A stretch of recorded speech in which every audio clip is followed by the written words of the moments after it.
How to use the loop tool on MIDI blocks or audio blocks in Logic Pro X. It's actually very simple. Click on your bar or even bars. We'll grab two. And on the right hand side, you'll notice on the top half of the layer, we have a loop icon, and on the bottom half, we do not.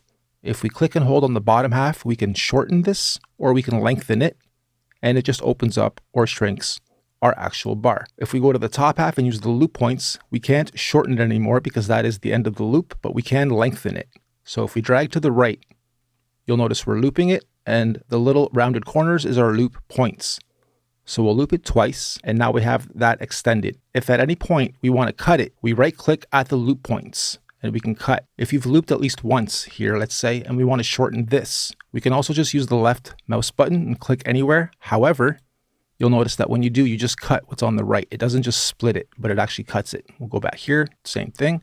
So what you can do, if you have your marquee tool enabled, on the bottom half, you can single click and then top, single click, bottom half, single click, and now we can shorten these. Or let's say we really like this piece, we can move it over here and just start looping these points. Or let's say we want to cut this in half again, or right there, and loop just these points. We can do this at any length of any part of any bar, really, and it's an easy way to manipulate stuff. So you might find yourself using this loop tool quite often. You might find yourself rarely using it, but there you go. It's pretty handy when you need it. And that is how you use the loop tool in Logic Pro X for MIDI and for audio blocks.